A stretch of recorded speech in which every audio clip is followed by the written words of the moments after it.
This is KGW News at noon. And this noon, we're getting a clear picture of how many diabetics in the Pacific Northwest will benefit from Eli Lilly capping insulin prices. Thanks for joining us today. I'm Brenda Braxton. The White House released new numbers today showing that more than 340,000 Oregonians and more than 500,000 Washingtonians suffer from high blood sugar. Eli Lilly announced yesterday it's capping out-of-pocket costs at $35 a month for customers who have commercial insurance. Today, there is increasing pressure on the two other major insulin producers to do the same. Here's President Joe Biden. Once you expose these things, it's awful hard to defend them. And once one major carrier, one major operator changes it, it changes everything. So I think we've made a lot of progress. The president called on other manufacturers to cut their prices and also urged Congress to pass legislation to curb rising drug costs across the board. In South Carolina, a jury is set to start deliberating any time now in the murder trial of lawyer Alex Murdaugh. The trial has been highly publicized and is even the subject of a Netflix documentary. NBC's Jay Gray is outside the courthouse with more. Well, day 28 of this trial began with a bit of a surprise. One of the jurors who had been there since day one, listening to all of the testimony, removed from the panel, the judge saying that she had inappropriate discussions outside of the jury room, said that he didn't believe it was done in malice or with any intent, but that she would have to leave. And one of the alternates moved in as today the defense gets its final turn with those jurors, including the alternate who's been listening throughout the entire 6 weeks of this trial. The defense starting by pointing out what they say are glaring mistakes in the investigation of the death of Alex Murdaugh's wife and son. He accused of murder, and he's someone who on the stand has admitted to lying. He's admitted that he has done inappropriate things, but his defense team says that it has nothing to do with murder and that he's not guilty, obviously. This their final chance, and then prosecutors will get a rebuttal. And then after 6 weeks, this case finally will go to the jury. That's expected to happen today. We'll continue to monitor things here at the courthouse. For now, I'm Jay Gray. Back to you. More information today about what police discovered as they investigated the murders of 4 University of Idaho students. Newly unsealed court documents show officers seized a pistol, black face masks, and a knife from the suspect's home in Pennsylvania. NBC's Gotti Schwartz has the latest. In a surprise pre-dawn raid in late December, law enforcement arresting Brian Kohlberger at his parents' Pennsylvania home, taking the suspect into custody after a 6-week manhunt. Brian! Now in a newly unsealed search warrant, we're learning what else authorities took from his family home that morning. Among the items, a flashlight and medical gloves, an assortment of clothing, including a black sweatshirt and black and white Nikes, and a cheek swab, presumably for the suspect's DNA. According to 2 sources familiar with the investigation, NBC News learned investigators used forensic genealogy to zero in on Kohlberger, possibly using DNA recovered from a knife sheath found near the body of one of the victims. In a previous search of Kohlberger's apartment in Washington state, investigators also gathered possible hair strands, chemical-resistant gloves, items that had red and brown stains, and a computer tower. In December, Kohlberger had driven home with his father to Pennsylvania from Washington State University, where he was pursuing his PhD in criminal justice. On that trip, the pair were pulled over twice in Indiana weeks before the arrest. How y'all doing today? They were driving a white Hyundai Elantra, the same type of car police say was captured on surveillance video near the scene of the murders. Kohlberger's school less than 10 miles from the University of Idaho, and the off-campus home where 4 students, Xana Kernodle, Ethan Chapin, Kaylee Gonzalez, and Maddie Mogan, were found stabbed to death on November 13th. A surviving roommate telling authorities she saw a figure dressed in black in the home that night.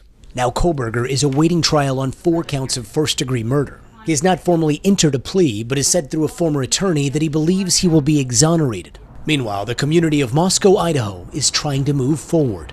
I feel better, sort of, knowing that they have the suspect in custody, that there's a chance that this might all be behind us soon enough. The university announcing the house where the murders happened will be demolished, calling it a healing step and a way to stop efforts to further sensationalize the crime scene.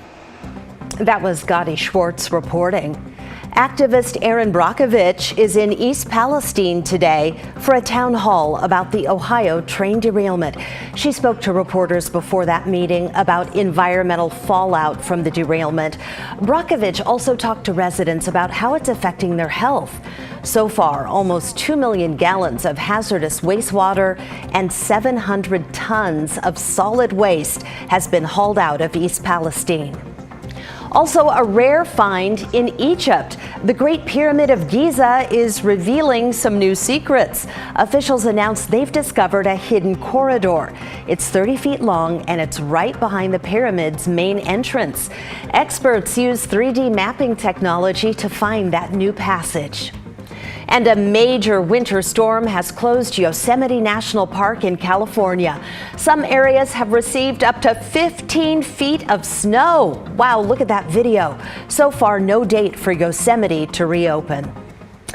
Okay, for more on the snow in the mountains and the rain down here, let's head to the Weather Center and check in with Daisy Caballero. Thanks so much, Brenda. And hey, yeah, we actually looked at Kirkwood Ski Resort's latest snowfall there in South Lake Tahoe. They saw over 100 inches of fresh new snowpack within the last week or so. Absolutely crazy. But hey, we're not seeing that snow right now. We're holding 43 degrees. That sun is actually peeking through, and those winds are right around 17 miles an hour. All right, so during your morning commute, you probably all saw or felt that rain pass through, and this is that system here. This system is out of our neck of the woods and going to be going over to the upper elevations through the Cascades. But check out these rainfall totals so far today. Not a lot of activity, but as we're looking near Astoria, or at Astoria, excuse me, 1/2 inch of rain. But the rain has actually stopped for them so far, clocking in at 48 degrees. Those winds, again, a little bit gusty, 17 miles an hour. Looking at the rest of those current temperatures, 41 Timber Junction, 40 in Forest Grove, 44 in Hillsboro. But as always, as we're looking over into the eastern portion of our state, we are seeing those below freezing temperatures. Baker City, 32 degrees in Burns. All right, looking at that daily planner today, again, showers for the rest of our evening, afternoon and evening, so you might want to bring a jacket if you are planning to be outdoors. I'm layering up, no doubt about it. Daisy, thank you. Just hours ago, we learned about a deadly shooting that happened last night in East Salem. Police got this call just after midnight. Somebody heard shots near the corner of Northeast Embassy Way and Satter Drive. That's less than a mile from Chemeketa Community College. Once police arrived, they found a young woman inside a vehicle and she'd been shot. She died on scene from her injuries. At this point, we don't know the woman's name. Police have not made any arrests, but they don't believe there's a danger to the wider community. If anyone has a tip about the crime, you're asked to call the number on your screen there. Well, in an effort to help curb gun violence, Oregon Attorney General Ellen Rosenblum will speak with lawmakers in Salem this afternoon. More than 100 gun control activists will join her. They're asking lawmakers to pass stronger gun laws this session and to make greater investments in community prevention programs. Among the activists, moms demand action and students demand action. They're part of a network that's one of the largest grassroots gun violence prevention groups in the United States. And now to Portland and the city's plan to use gunshot detection technology. Tempers flared a little bit last night at a town hall as people spoke out against the idea. Critics say the tech is ineffective and it's an invasion of privacy. The city started talking about this last summer. In September, Mayor Wheeler okayed a pilot program with the company ShotSpotter, but by January, Portland pumped the brakes. It decided to open the bidding process to 4 companies and get more community feedback. I just don't think that it would be helpful, and all it's going to do is traumatize the folks that it happens to and make people feel uncomfortable and not want to go outside and do what they need to do. If a gun has already been shot, the event or crime has already occurred. These devices are no better than local community members calling the police, and humans are far more accurate, less costly, and less likely to waste police time. In the coming weeks, the Portland City Council will vote on whether to move forward with a gunshot detection pilot program. A new plan for the Murdaugh internment camp in Idaho is stirring up strong emotions. Coming up this noon, we talk to some of the Japanese Americans imprisoned there during World War II about what could be its next chapter.